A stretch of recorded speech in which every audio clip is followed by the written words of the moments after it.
Draco Malfoy and the cousin he'd never asked for, thank you very much. By Draco will hear about this. Chapter 4. Why adults should really pay attention to who might overhear them. To say Harry took the news of his ruined broom badly would have been a horrible understatement. He was downright depressed for weeks after the match, barely talking, which made Draco as well as Hermione and Weasley all decide to stay at Hogwarts over the holidays, for his sake.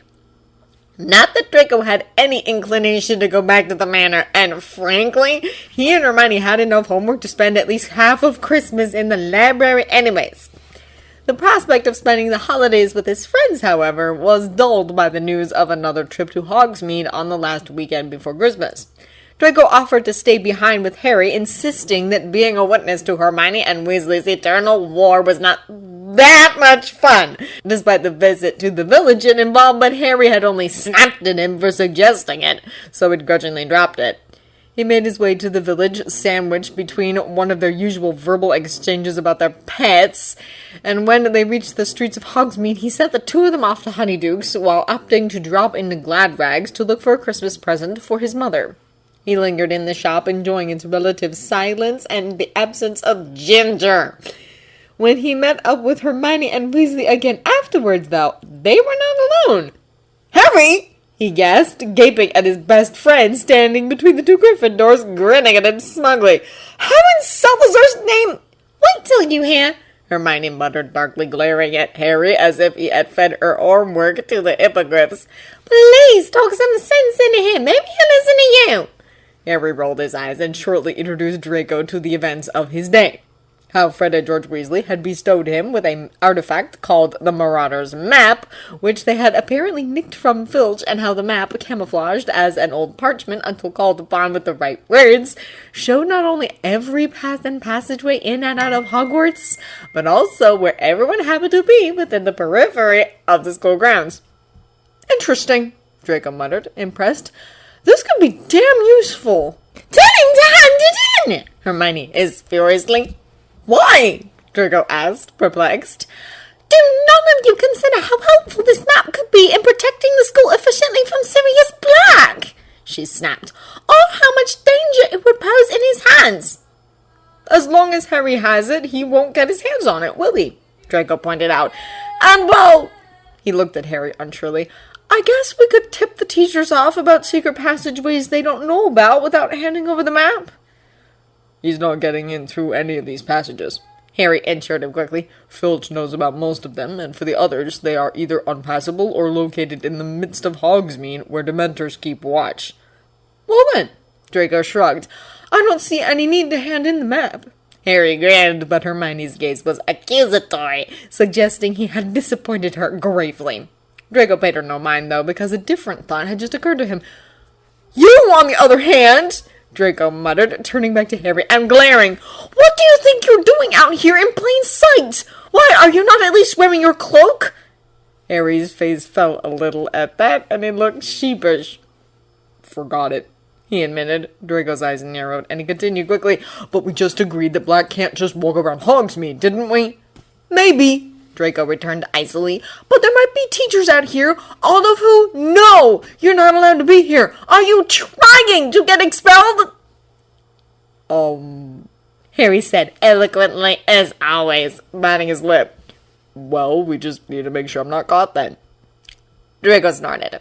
"Typical. Come on, Malfoy." Weasley rolled his eyes and flung an arm around Harry's shoulder. "Give him a break, mate. He's had a tough term. Let him have some fun for once." "Of course that's all you care about," Draco hissed under his breath, but they were not listening any longer, as Weasley was already pointing out the different stores to Harry. Draco sighed and resigned himself to the risk they were going to take.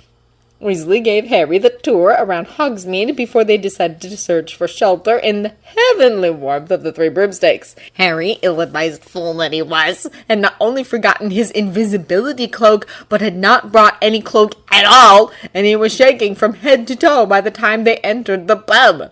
Hermione and Weasley ventured out to the bar to get them a round of butterbeers, and Harry and Draco found an empty table in the back waiting for them. Draco, after having scanned everyone in the pub thoroughly, sat down facing the entranceway, ready to hush Harry towards the bathroom in case a teacher came into sight. His fears were not unfounded, it turned out. Hermione and Weasley had barely returned with their drinks when the door opened, and in came not only McGonagall, but also Flitwick, Hagrid, and the bloody Minister of Magic! Draco was about to jump up to usher Harry away, but Hermione kicked him hard into the shin as the Gryffindors proceeded to push Harry under the table. Right, Draco thought, trying to breathe. That probably drew less attention than a panicked Slytherin pulling the boy who lived across a crowded pub. Draco had rarely been as thankful for Hermione's clear head as when she suddenly moved the Christmas tree, which had been positioned beside their table, to cover them from view as the round of teachers and the minister took the table next to them, chatting loudly enough for their voices to carry over to them. What followed were the longest minutes of Draco's life. The horror started when, immediately after receiving their drinks and asking the barkeeper, Madame Rose Murta, to join them, they started talking about Sirius Black. It should not have surprised Draco. Really, what else would the minister be in Hogsmeade for anyway? But the knowledge that Harry was sitting right there, underneath the table, able to hear every word, made Draco's stomach drop all the way through the ground and possibly back out at the other side of the globe.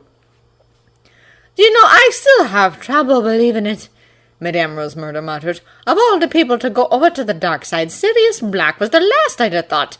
I mean, I remember when he was a boy at Hogwarts. Draco closed his eyes, praying silently for her to stop talking. If you told me then what he was going to become, I'd have said you'd had too much mean. You don't know the half of it, Rosemurder, Fudge sighed. The worst he did isn't even widely known. Draco's eyes flew open again, and he looked at Hermione, who seemed a strange cross between curious and aghast. The worst? Worse than murdering all those poor people, you mean? I certainly do. I can't believe that. What could possibly be worse? You say you remember them at Hogwarts, Rosemurta, Professor McGonagall said heavily. Do you remember who his best friend was? No, Draco thought desperately. Please. Naturally, Rosemurta said with a little laugh. Never saw one without the other, did you? The number of times I had them in here, they used to make me laugh. Quite the double like Sirius Black and James Potter. Under the table, Harry dropped his empty glass of butterbeer onto the floor. Draco covered his eyes with his hands, cursing under his breath. When he looked up again, Hermione was watching him in alarm. Precisely, McGonagall continued. Black and Potter, ringleaders of their little gang. Both very bright, of course, exceptionally bright, in fact. But I don't think we've ever had such a pair of trouble-niggers. I don't know, Hagrid interjected, amused. Fred and George Weasley could give them a run for their money. You'd have thought Black and Potter were brothers, Flitwick agreed. Inseparable. Of course they were, Fudge confirmed. Potter trusted Black beyond all his other friends. Nothing changed when they left school. Black was best man when James married Lily. Then they named him godfather to Harry. Harry has no idea, of course. You can imagine how the idea would torment him. You don't say! Draco thought furiously. His eyes were prickling from frustration. All these months he had kept silent, only for Harry to find out like this. Because Black turned out to be in league with you-know-who? Questioned Rosemurta. Worse even than that, my dear, Fudge muttered. Draco had the slight impression that, on some perverse level, he was enjoying the retelling of the story in a way that he himself sometimes did when he knew he had more information than his friends and was able to impress. Not many people are aware that the Potters knew you-know-who was after them. Dumbledore was, of course, working tirelessly against you-know-who, had a number of useful spies. One of them tipped him off and he alerted James and Lily at once. He advised them to go into hiding. Well, of course, you-know-who wasn't an easy person to hide from. Dumbledore told them their best chance was the Fidelius charm. They proceeded to discuss the nature of the charm, which Draco tuned out, having read about it before in his private studies. Instead, his mind reeled with the new information that had just been revealed. His mother had told him, of course, that it was probable that Black had a hand in the death of Harry's parents, but these words of Fudge's were the puzzle piece her recount of the story had been missing. Draco balled his fingers into a fizz, zoning back in again when Madame Rosemurta whispered, So Black was the Potter's secret keeper? Naturally, McGonagall said rather bitterly. James Potter told Dumbledore that Black would die, rather than tell where they were, that Black was planning to go into hiding himself, and yet Dumbledore remained worried. I remember him offering to be the Potter's secret keeper himself. He suspected Black. He was sure that somebody close to the Potters had been keeping you-know-who informed of their movements. Indeed, he had suspected for some time that someone on our side had turned traitor, and was passing a lot of information to you-know-who. But James Potter insisted on using Black. He did, Fudge sighed rather dramatically. And then barely a week after the Fidelius charm had been performed, Black betrayed them. Draco took a shaky breath, one of his hands running through his hair and clutching it in frustration.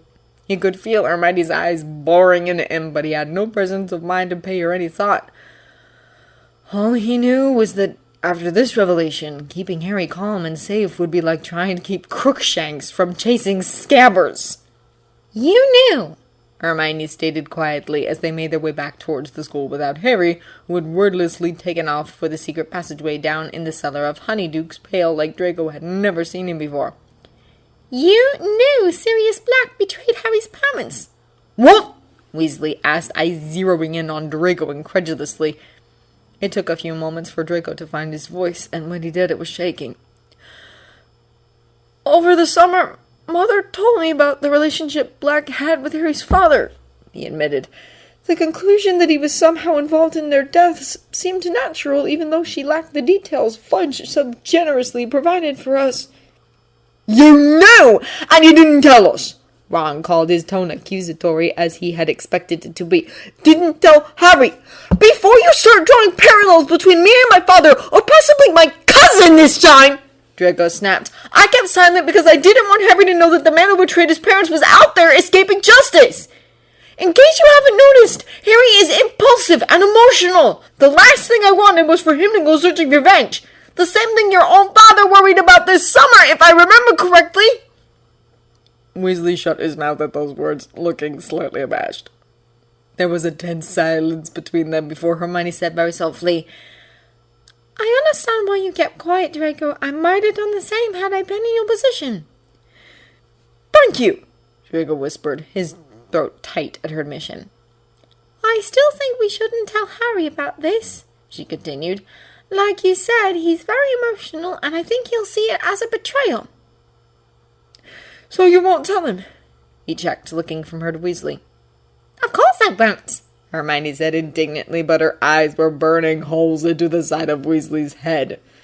The redhead looked torn, but he shrugged awkwardly, his face pained as he muttered, I won't do Harry any good to fight with you now. He's worked up enough as it is. We'll just keep it between us.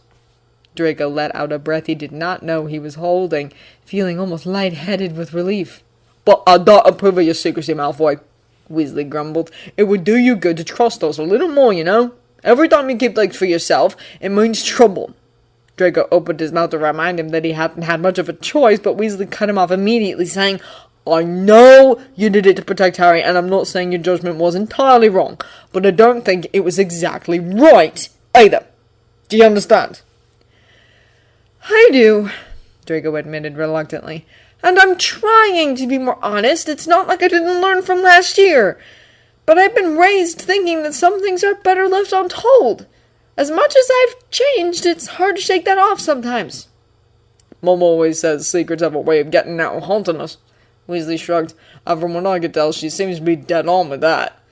Silently, Draco disagreed. After all, no one had ever found out about the letter Draco had received before he started school, the one he still kept locked away in the chest Hagrid had gifted him with in the first year, and everything he'd had set into motion. But maybe, he reflected, that was an exception to the rule.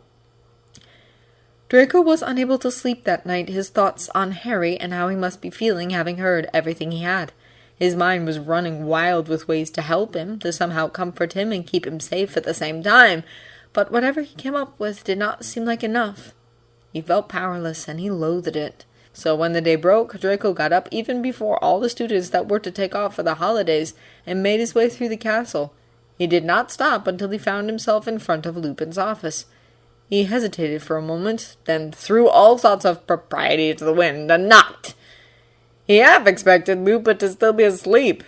The man had looked as sickly as ever lately, though Draco could not comprehend why. But the teacher opened the door at his first knock. Understandably, he was surprised to see Draco, but he waved him inside anyways, a friendly smile on his face. "Draco," he said softly, "to what do I owe the pleasure so early in the morning?" "I have something to ask you," Draco said, biting his lip. "This might be very untoward, seeing as you are a teacher, but you did say that you have a special interest in Harry, so I hope that you won't take offense in what I am going to say now." Lupin raised an eyebrow at Draco's words, seeming intrigued by them. "Why don't you sit down?" he said, gesturing to the chair in front of his desk. "I'll make us some tea." Draco did as he was told, nervously wringing his hands in the minute it took Lupin to warm up the kettle and prepare the cups. After he had handed Draco the steaming beverage, he sat down opposite of him and asked, "What can I do for you?" Draco's fingers were shaking, so he clutched them around the cup, trying to force them still. "You said you'd been friends with James Potter at Hogwarts," Draco began. "I did," Lupin agreed. "That means you must have known Sirius Black too," Draco continued, watching as first understanding and then apprehension settled on the professor's face. "I did," Lupin sighed heavily. "Or at least I thought I did." "The thing is," Draco explained, placing his cup back on the table without taking a sip, "Harry knows Black betrayed his parents. He found out yesterday, and I'm scared of what it might do to him. What he might end up doing." Lupin was watching him closely, shadows flitting over eyes. He sighed, and there was a long silence as he drank before finally meeting Draco's eyes again. "If Harry is anything as impulsive as James, I understand why you're worried," he nodded. "But what exactly do you want me to do about it?" "Talk to him," Draco pleaded. "Maybe you can calm him down. You knew his parents after all, and you can speak for them better than any of us can." "I can try," Lupin mused, apparently troubled by the prospect.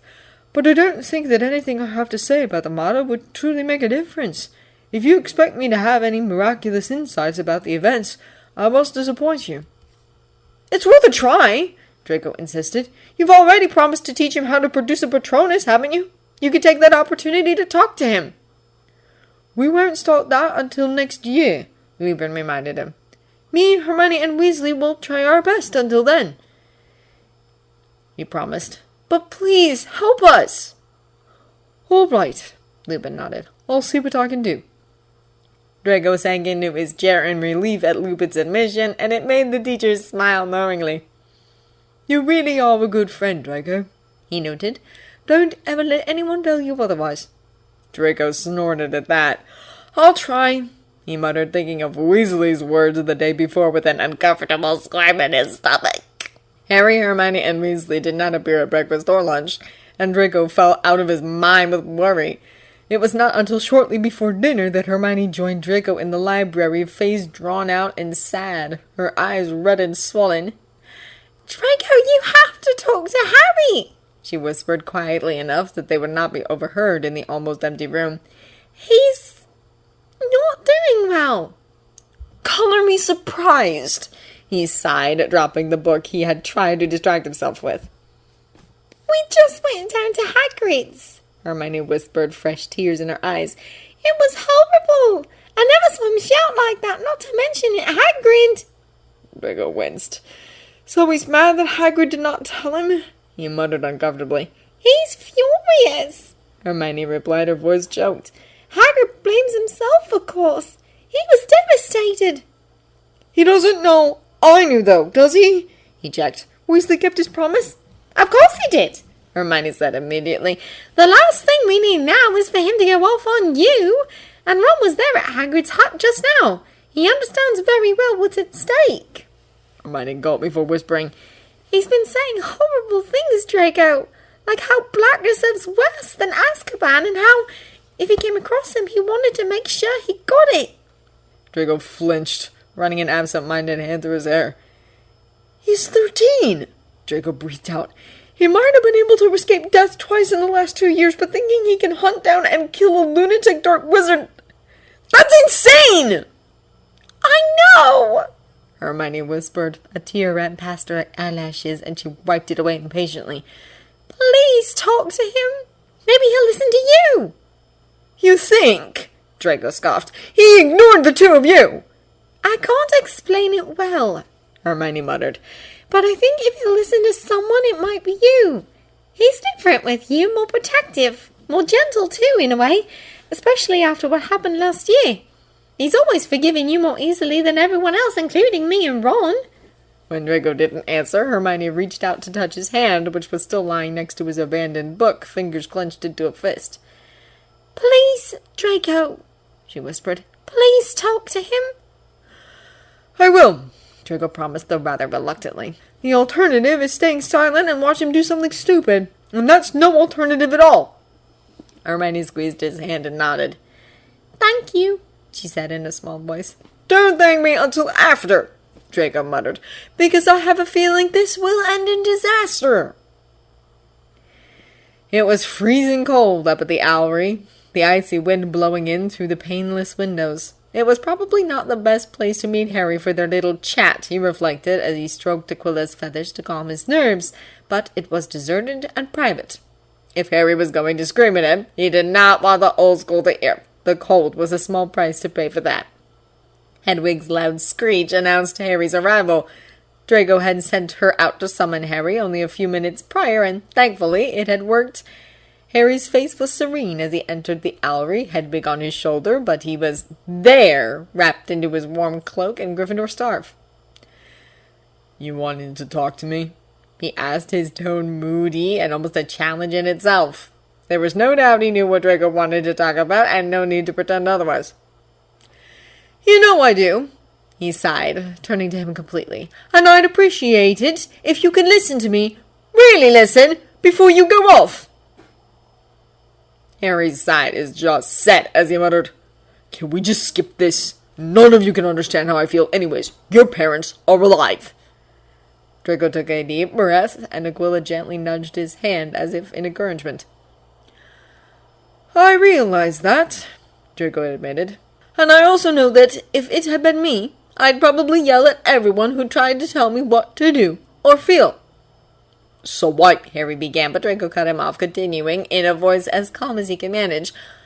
"But I also know that if our positions were reversed, you'd rather sit on me than allow me to expose myself to any kind of danger." Green eyes met grey for a moment, but Harry remained silent. "He's not worth risking your life for, Harry," Draco stated, his voice stronger and less shaky than he felt. "And everyone who tells you to let it go, or who kept back connections to your parents from you, did it to protect you." "I don't want protection," Harry snapped. "I want revenge. I want him to suffer for what he did." "It won't bring your parents back, Harry," Draco argued. "No," Harry agreed, his gaze hard as he glared at Draco. "Nobody can. Black made sure of that." Draco winced and changed rails as quickly as the time-turner reversed the hour. "Your mother died to protect you," he reminded him instead, and watched Harry's twitch as the words hit him. "The last thing she'd want is for you to get hurt avenging your death." "How am I supposed to know what she'd wanted?" Harry demanded angrily. "I never had the chance to know her that well."